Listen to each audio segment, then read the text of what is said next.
Good morning, everybody, and it's good to see a couple of familiar faces in here. I'll promise I'll keep the swearing to a minimum, and I will only say bollocks a couple of times. So if you're offended, I do apologise. So, welcome to the Quantum Leap Business Show, and hopefully today I can give you some bits to help you move forward in your business. So, first of all, who is Ash Lawrence? So, I'm a performance psychologist. Now, that's not quite true. It's very true, but it's not true. I'm actually a businessman that uses performance psychology as a tool. And I always frame myself up as a businessman. That's what I do. So I've built and sold several businesses. I've been in business for 43 years. Now, I know there'll be a few of you there that say, that's impossible, you're not old enough, but unfortunately it's true. In 1996, I was working 13 out of every 14 days, and those days were 12-hour days on average, and some days it was more than that. And like most self-employed people, that's about standard. The same year, I started studying psychology for another reason. I was diagnosed with bipolar disorder, and I couldn't work out why. For me, that 1 minute I'm on the ceiling making loads of money and it's great and everything's wonderful, and then a week later I couldn't really give two hoots about anything and I'm not really interested, and then I would go into a feast or famine cycle, into that boom bust cycle that lots of small businesses see. So that started that psychology journey. And because of that and the things that I learned, within a year, I was down to working 2 out of 4 days a week.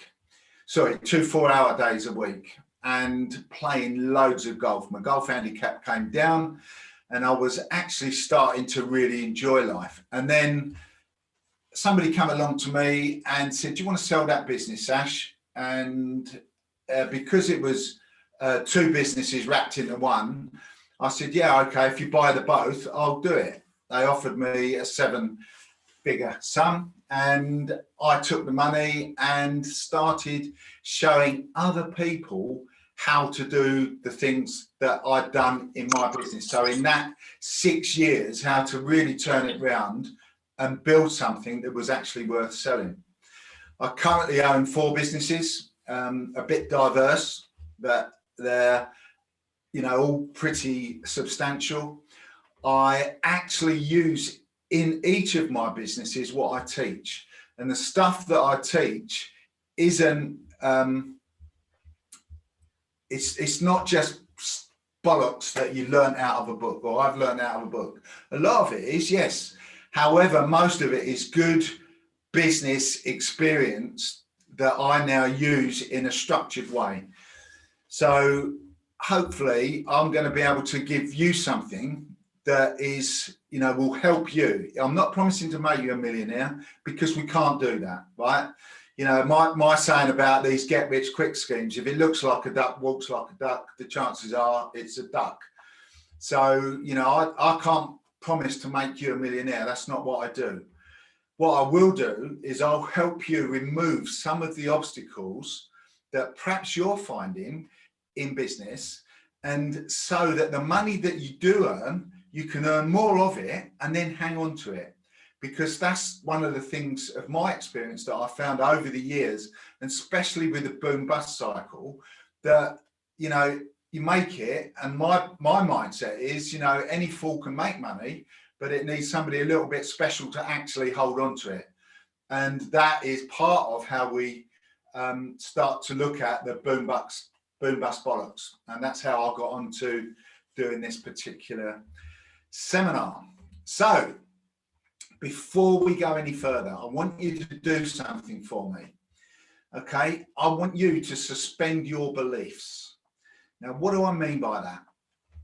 Think about it like this. You've all seen James Bond, and when he's running along the roof of that train and there's a digger behind him with that, the arm coming down, and he jumps through the carriage, puts his jacket up and walks through. You don't think yeah, that's a load of rubbish. You've actually suspended your beliefs and accept it as real for that moment. Or in Star Wars, when he stands there and goes, woo, and holds that, you know, the spaceship in the air, you don't actually think that's a load of rubbish. You actually suspend your beliefs for the period of that film. Now, what I want you to do as we go through this, there'll be things that I talk about that you will say, do you know what, that's a load of rubbish. He's talking, this thing is all about boom bust bollocks and actually speaking bollocks, right? I know that at some stage you will think that. But when you do, I want you to just suspend your beliefs for a moment, for the length of this seminar, and say, what if, just for 1 minute, what if what Ash is saying was dead right? So if all of you agree to do that, I shall continue. So, boom bust bollocks. Let me give you a few facts. The average small business in the UK earns less than £30,000 a year. In fact, it's quite a bit less than that. It's somewhere between 11 and 18. And if you look at the national statistics, the average employed person earns something like 28,500 a year. So the average self-employed person goes off, starts their business, earns less than the average employed person. They're working double the hours for less money and hardly any of the benefits. No sick pay, no holiday pay. So they're already in a worse place. And then the next thing is 95% of them go bust in the first 5 years. And in my experience, I've found there are three main reasons why that happens. The first one is poor lead generation. They don't get enough leads into their business. The next bit is the fear of numbers. Again, most small businesses, they sort of jump and hide and duck and dive around the numbers. So we're going to go into more detail in that shortly. And generally, there's no accountability.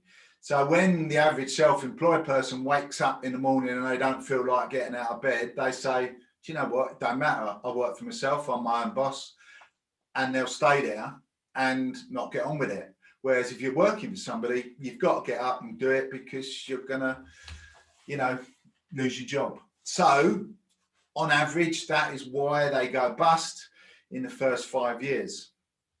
So what do you do when you first start off on your business? You have this idea to go out on your own, make some money. So you think, right, what am I going to do? The first thing I've got to do is start advertising my business. I start networking. I'm going to get into the social media. I'm going to get my Facebook, my LinkedIn, my Twitter, Instagram, and all of the other, you know, areas in social media. They start doing that. And then somebody say, have you tried delivering leaflets? They're going to have a go at that. They might put an ad in a paper. I was going to say the Yellow Pages, but I don't think it's there anymore.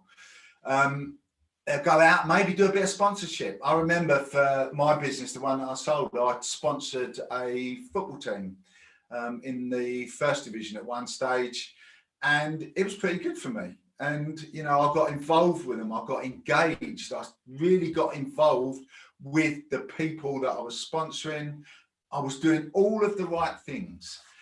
And then I've got to a point where I'm doing everything. I'm worked my ear holes off. I've got loads of work coming through the door. There's plenty of it coming in because of all the effort that I've put into that.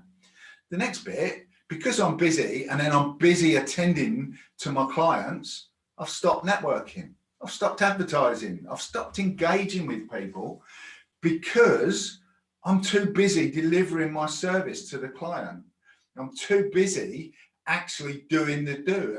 And some of you will have seen, I don't know how many of you network or do that, but you will have seen that people come along, they come to the network meeting and then they get some work and then you don't see them again. And then they'll come back 6 months later when they've run out of work. And they come and say, oh, hello, how are you? Please give me some more work. They'll get the work and they'll bugger off again for another 6 months. You know, so because we're busy, we actually stop doing everything that worked in the first place to get us the work. So we get loads of work and then we stop getting the work because we're not doing the lead generation to do it. And then we just keep doing it rinse and repeat. And then eventually what we'll do, we'll run out of work. And that is what I call the boom bust bollocks, because it is bollocks. You really, really don't have to keep doing it like that. And if you take in some of the stuff that I'm going to talk about now, it is what you think about it. And I'm going to give you some tips over the next few slides to help you. And as I say, if you've suspended your beliefs, just think, what if, just for a minute, Ash is right? And then go away and try this stuff for a month and let me know. You'll get my contact details. Let me know what you think, even if you think this is a load of boom bust bollocks. Okay, so let's look to the future. What happens when all that's done? You see, so we've stopped doing that. And one of the biggest things for me is actually the relationships I've got with people. And if you actually stop networking, what you'll find is that people see through you. They'll lose trust with you. And one of the biggest things going forward, you will lose the leverage of the connections that you've got. You'll lose work, you're going to lose cash flow, and eventually you're going to go bust and have to get a job.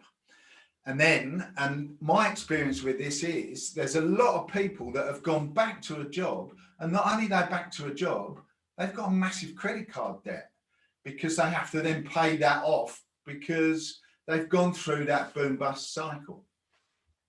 So here we are, lead generation. This is what we talk about. So if you think about this, if you don't generate enough leads, you're not going to generate enough sales. If you don't generate the sales, you're not going to generate any income.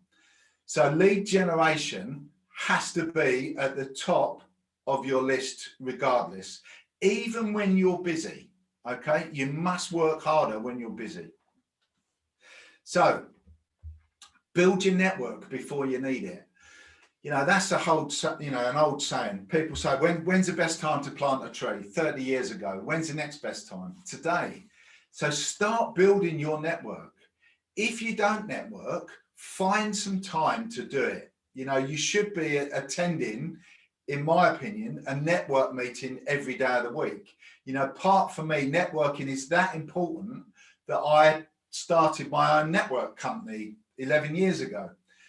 And now we've got over 6,500 members in that network. Although it's been a little bit difficult through the Zoom, we've still maintained it. We're still building those relationships because relationships are everything. And if you think about it like this, you know, you can go out and hunt, and this is the mindset of the boom buster. They'll go out and hunt a job, get the job, but stop doing the networking. So networking for me is very much about farming. It's about planting the seeds, preparing the ground, planting the seeds, you know, fertilizing the seeds, looking after the seeds, and then harvesting the seeds, and then going through it again. So that there's a constant flow of work for you. So the relationships are everything. You will have all heard the saying, it's not what you know, right? It's who you know. But it's not only who you know, but how well you know them and how well they know you. And if you only turn up to a network meeting, get a bit of work and then clear off, it's not going to work for you. So you need to build those relationships, and, you know, then you can leverage those relationships. So, you know, the way that I do this, I equate this, and I've written a blog about this. And if, you know, any of you have a chance to have a look at my blogs, I said, you know, networking and sex are very similar. If the only time you speak to your partner is when you want sex, the chances are you're not going to get very much sex. And networking is exactly the same. You have to keep the relationship warm, make people feel wanted. So that is how you leverage your relationships, by keeping them warm. Now, the importance of this is that businesses that go through into advanced growth will get between 75 to 85% of their business from referrals. My diary's full. If you wanted to book with me, you won't get in to see me till November at the best. And nearly all of those have come from a referral source of some type, whether it's past people that I've worked with, ex-clients, through my networking, through everybody that I know. that's where they come from. So how are you building your referral background? How are you engaging with people? It's like on your social media. You know, you might get loads of likes, but how are you engaging with those people? When somebody comments on your LinkedIn post or your Facebook post, are you actually engaging and asking them open questions? To me, it's absolutely crucial you engage them. Otherwise, you're just broadcasting. You know, there's some really good social media programs out there. You know, get on and have a go and have a look, because the engagement in those groups is absolutely crucial. You know, replying to people. What's the point? If you're not going to reply to them, how are you actually, you know, how are you going to get anything with them? How are you going to build that relationship? You know, for me, it's all the time. It's if I'm at a network meeting, and, you know, part of the free giveaways, Jordan will give you some free giveaways. Part of that, there's psychology and networking in there as well, where it's reverse psychology for me. It's about, I'm at a network meeting to ask how I can help people, how I can connect people. That is my job of networking, because I believe in the law of reciprocation. So there's a bit, again, you might say, well, yeah, that's a load of old bollocks if you want, but suspend your belief. What if that was true? So ask how you can help other people. And then when you've actually got those people in, what is the process you've got to sell to the leads? You know, most people, they don't have a process of their sales. They just chance it. And the truth be known, most people don't actually like selling. So, you know, you think what you're like when you walk around maybe one of the big shopping centres, and that, you know, when they have the trolleys in the middle and somebody will step up to you and say, excuse me, and you say, no, I haven't got time, and you'll ignore it. At some level, there's a subconscious belief with most people that most salesmen are dodgy. So therefore, we'll have that in our own subconscious. So we chance the selling instead of actually having a solid process that you can actually measure. Because if you don't measure it, you can't manage it. And we're going to talk about that in the numbers in a minute. So what is the process that you're using? So for me, what I say to that is, think about this. If you go to work, if you're working for PC World and you go in on a Monday in a blue suit, sell 20 PCs, go in Tuesday in a brown suit, sell 2, Wednesday in a blue suit, sell 30, Thursday in a brown suit, sell 1. What colour suit you're going to wear on a Friday? Obviously a blue one. But if you're not measuring your sales process, how are you actually going to know what bit to change if it's not working? The next bit is put those systems and processes into place. Start working a document that tells you how to do that, because that will build value into your business. That was one of the first things that I did when I went from those 13 and 14, 12-hour days to only working 2 4-hour days a week, because I put the processes in to make the business work. So are you doing that? The next bit is work a CRM. You need to work your CRM. In today's technical era, if you haven't got a CRM, you're missing out. Even if you're using an Excel document, an Excel spreadsheet to do it, you know, how are you doing that? You know, for me, I talk about this all the time on my seminars, you know, in the MAD group that we run on a Monday morning. It's, you know, the CRM is really important, because I played golf a couple of weeks ago with a new guy. By the time we come off after 18 holes, I knew about his children. I knew how long he'd lived in this country. I knew what he did. I knew everything about him. I knew that his mum and dad still lived in South Africa. I come home, I put it all in my CRM. I've got that data. So when I next speak to him and I know I'm going to meet him, I'll have that in the front of my mind. How's that going to make him feel, knowing that I actually care enough to remember that stuff? So how are you using your CRM? Unless, of course, you haven't got one. But then I can't believe that if you're serious about your business. It's absolutely crucial. So there are the key points for you. Build your network before you need it. Relationships are everything. Leverage those relationships. Remember, the businesses in advanced growth will get 75 to 85% from referrals. So this is what I'm saying to you. We're back to the farming, not hunting. Engage with people, reply, ask them how you can help them. Have that process. Systems and processes are absolutely crucial, and work a really good CRM. Okay, let's move on to this bit, financials. There's a saying for you. You might want to do this. What gets measured? For me, what gets measured gets managed. If you don't measure it, how are you going to manage it? We're back to the blue suit, brown suit mentality. For me, every single thing in my businesses are managed. We are measured. We measure everything that's vital to that business. So I get the P&L for each of my businesses on the 4th or 5th day of the month, depending where the weekend is. And that time I'm looking through those P&Ls. I know every single penny that has been spent or been earned in my business and where it's come from and how I've done it.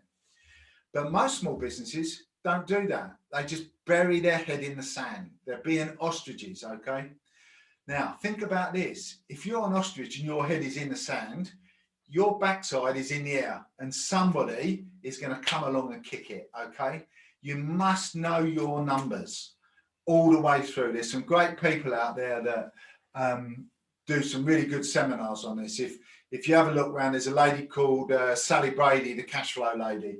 Just have a look at some of her seminars. They're absolutely brilliant about numbers. You must learn them. For me, one of the first things that I talk to with clients as well is about learning about your life P&L. So not just about the profit and loss in the business, but what is your life P&L?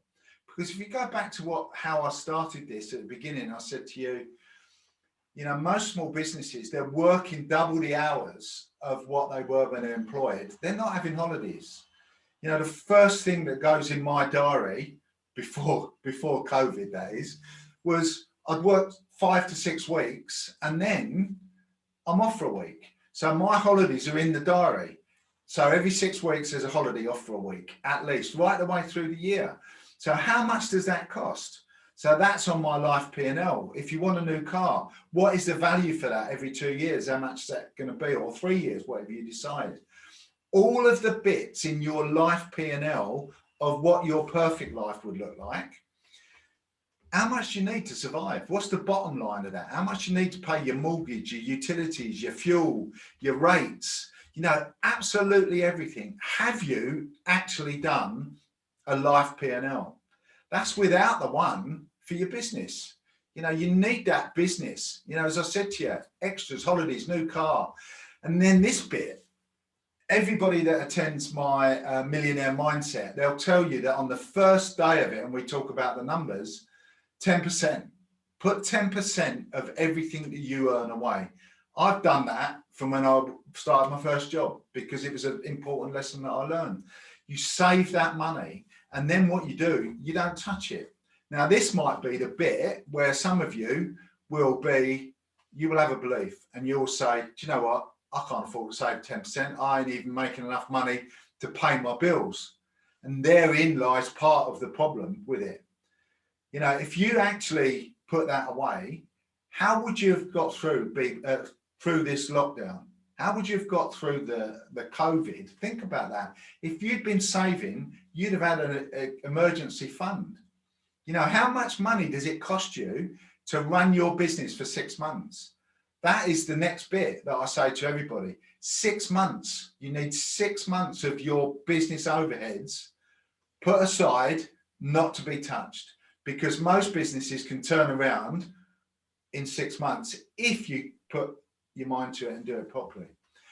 That 10%, for me, it's just 4 things to invest in. If anybody wants to know, ask me and I'll talk about that. But generally, my mindset is I'll only buy asset. I don't buy liabilities. So, you know, what are the assets that you can buy? So only stuff that is going to make me money. That is the only thing that I would touch with that 10%. So something that's actually going to make the 10% more. You then need to add in your tax liability and then what is your total liability? So you put your personal P&L in, your business P&L. You know, the financials are crucial. If you don't know your numbers, the chances are you ain't going to do very well in business. The next bit, and this is the breakdown from it, is how many clients do you need to hit that figure? So what is that number that you actually need to do that? How many clients will pay all of that liability that you've got there? Do you know that? Have you worked that out? And then how many leads do you need to generate to get a client? Have you broke that down? So if you know to get one sale, you need 10 calls, you know, how do you do that? Have you worked that out? So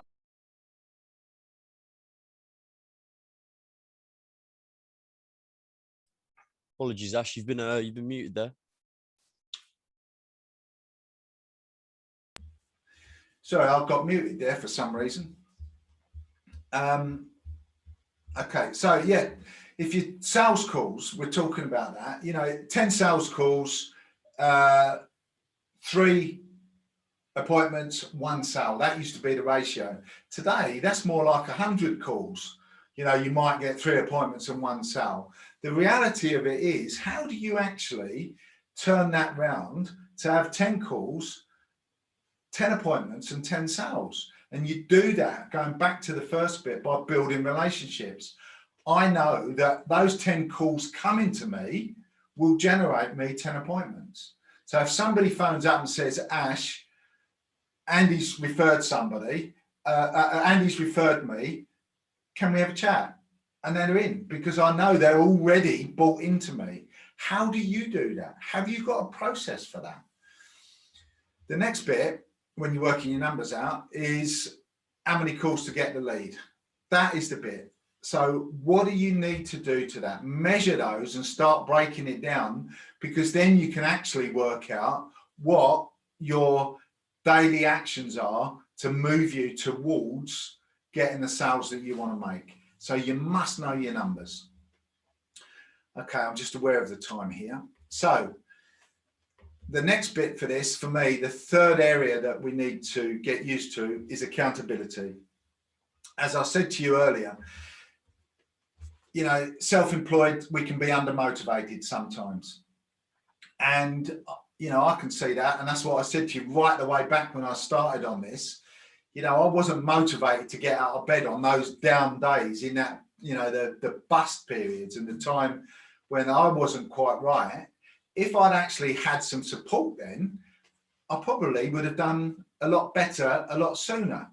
So everybody needs someone. So have you got a buddy? Have you got somebody in business that can support you to keep you accountable, and then you keep them accountable? Think about that.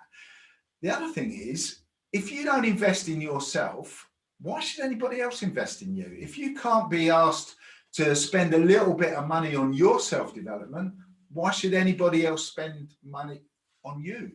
You know, why should they come and spend that money, you know, with you? So think about that. Who do you answer to? Yeah, I answer to my wife, happy life, and all that. I do as I'm told. And as most sensible men have learned that, that's what we do. But, you know, in all seriousness, who do you answer to? If you've got nobody to answer to, think about it. It's really lonely at the top.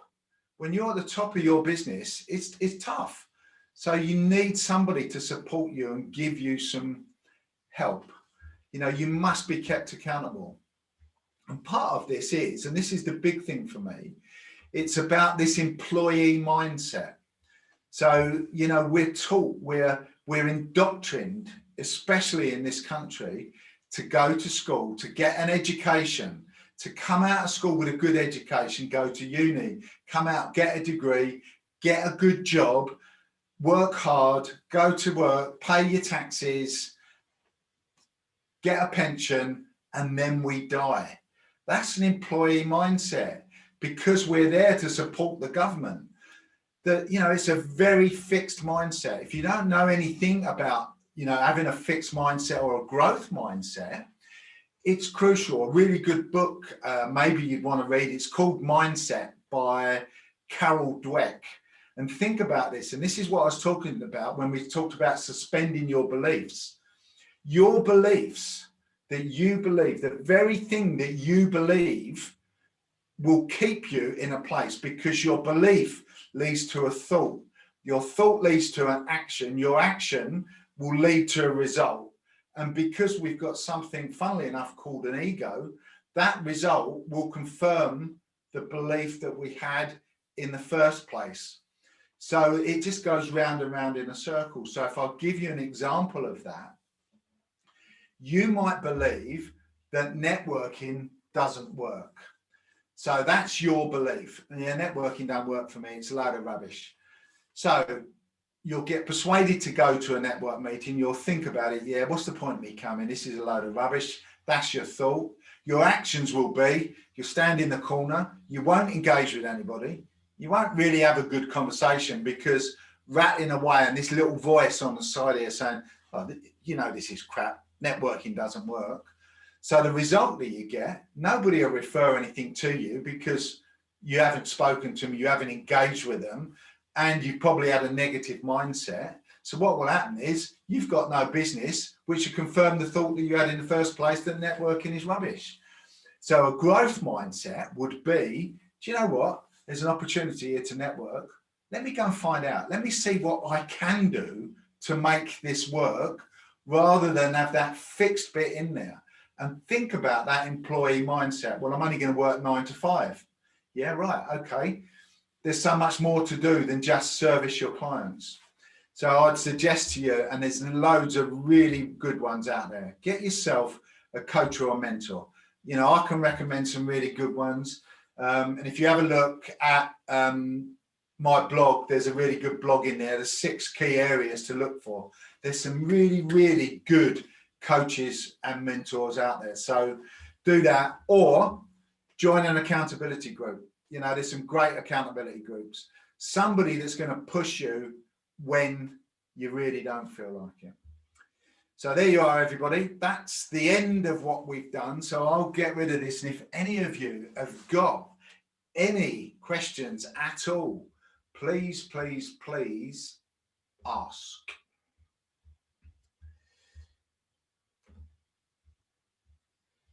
There we go. How was that, people? Anybody got a question? Are you managing this, Jordan?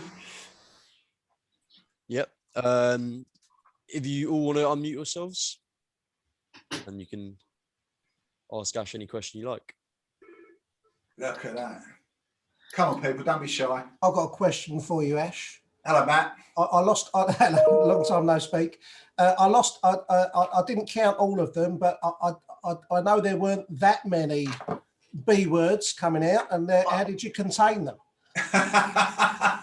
Thanks, mate. I'll tell you, I've got my wife sitting here with a taser strapped to me.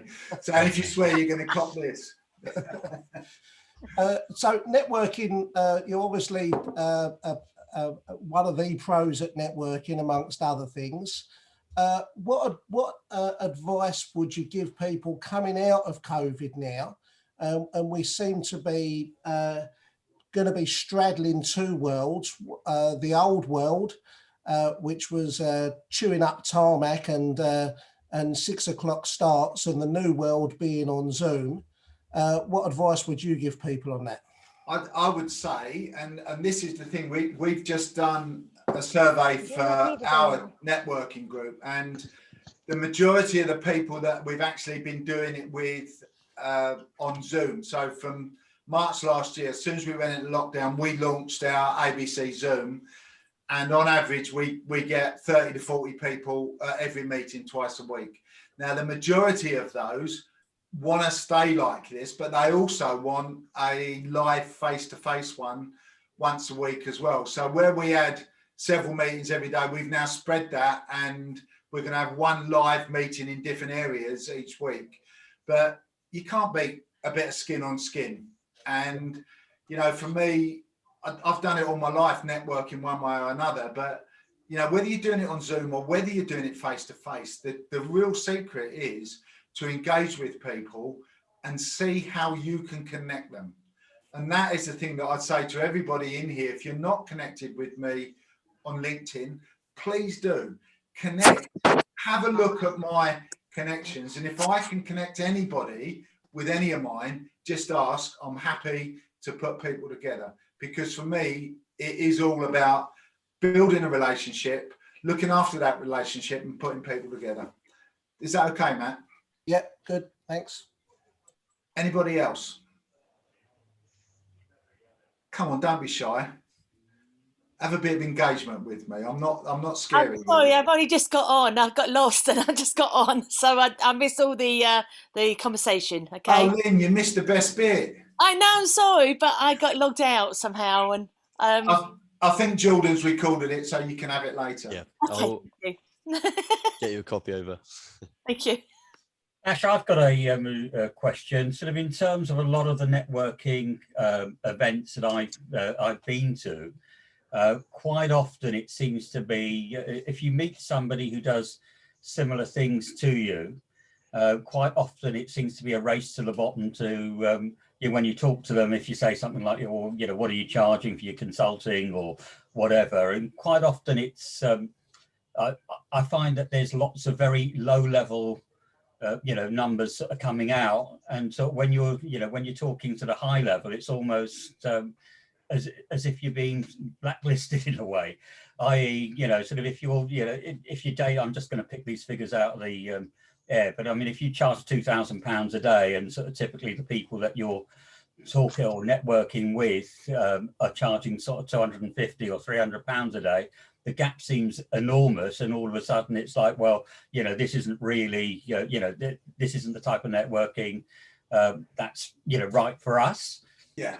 Any ideas on that? Yes, I have got a few on that, Mike. There's some good questions in there, and thank you for that.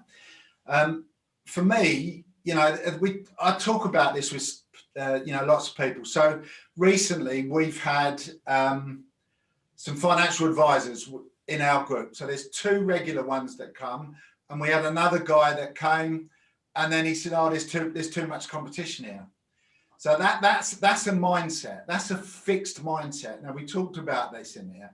For me, I'd be happy to be in a room full of psychologists in a network meeting. It wouldn't worry me, because I know that not everybody is going to like me, right? And with the best will in the world, and this is part of the stuff that we talk about on our seminars, I know if I stand in front of 100 people and speak with the best will in the world, only 80% are going to like me.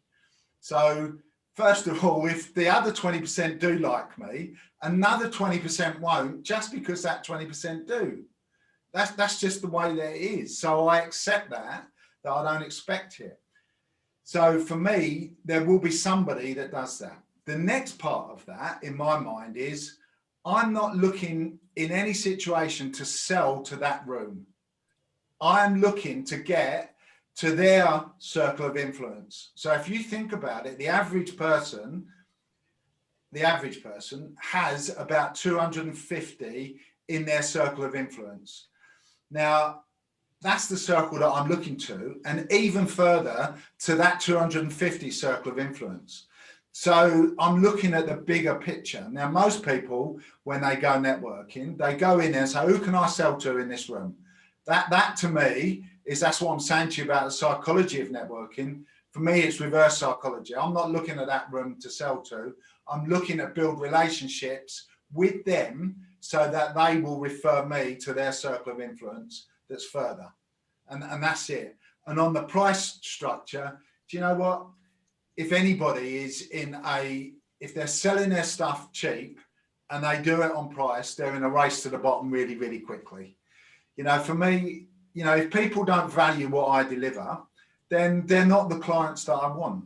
And there's plenty of people out there that will pay your higher fee. And just because they're not in the room, it doesn't mean that the people in the room don't have access to them. Does that make sense, Mike? Have I explained that? Yeah, absolutely. Yeah, some very good points there.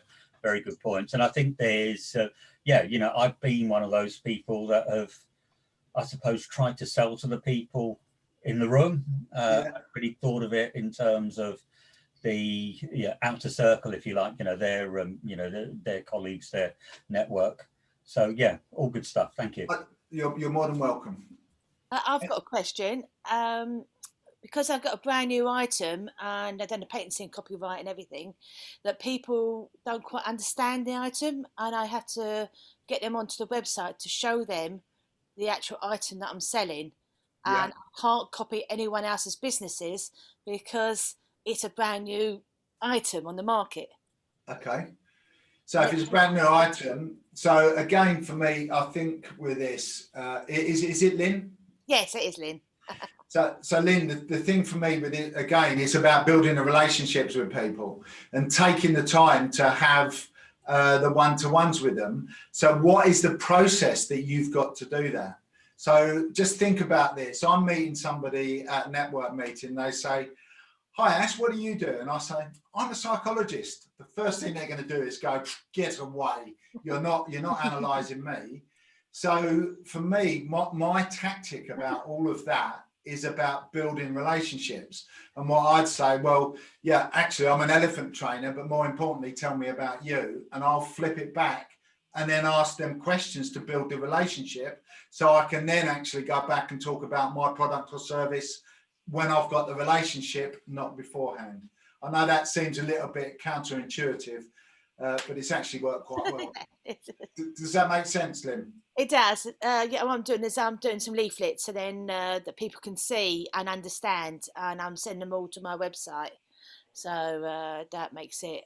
Get your social media working, and build yourself some relationships. Oh. If I can help, please let me know. Yeah, I'll get in contact with you. Ash, just, Okay, I picked up earlier when you said that you were suffering from bipolar. Oh yeah. Just because someone very near to me is suffers with it, I'd like a private chat with you at some time of how you control it, combat it, or deal with someone with it. Yeah. Do you know what, Jim? And I'm happy to share a little bit in this group very quickly. There are lots of people out there with this, and the journey for me, it was actually in '95 that I got that. 6 months on a medication, and what was normally quite a sharp brain felt like it had been totally monged out. I had nothing, and I thought, I've got to beat this, and that's why I started studying it. And once you understand how everything works and the chemicals in the mind, you can actually start to control that without medication. And fortunately, I haven't had any medication for 25 years. So it's possible. And yes, Jim, I'm more than happy to have a chat. And I think Jordan has shared my contact details. Please connect and feel free. And anybody, if you've got anything like that, please ask. Cool, thank you. Ash, I've got a quick question. All right, Andrew. Morning. Volume, what sort of, you can go to so many networking events, what sort of volume do you think you should be doing, and the consistency behind it? Do you know what? Well, I network virtually every day of the week, because to me, even when I'm busy, my lead generation is my priority, because, if you run out of leads, you're going to go into that boom bust cycle. But it's got to be up to everybody. And I think pick a couple of good ones that work for you, where you're building good relationships, because I think you can throw too much spaghetti at the wall, and I think I'd rather go deeper than wider.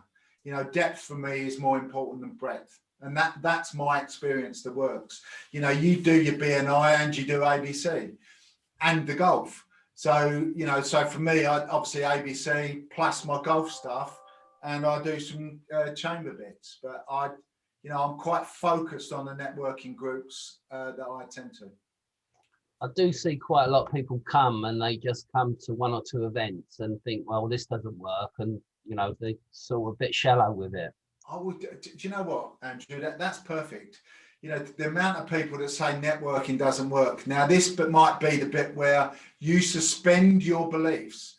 If you are not getting a result from your networking, it is not the network. It doesn't matter what name is over the door. If you're not getting a result from your networking, it's you that's not working, okay? Not the network, because people do business with people. So it doesn't matter how you term networking, we're all doing it every day. If I'm in a queue to go to football, I'm networking because I'm talking to the people around me. You know, if I'm on a train going somewhere, I'll talk to people and build the relationship. That's what I do. So it's not the name on the door. It's you that's not working. If you can't make networking work, go and do my psychology and networking seminar. It's in the link.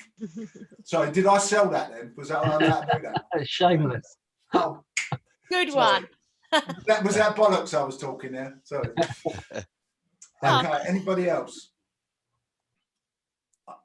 I do admit it's a bit difficult for me to take a 6-foot panel, a 2-foot, 6-foot panel to a network meeting. So it is more of the actual shows than networking.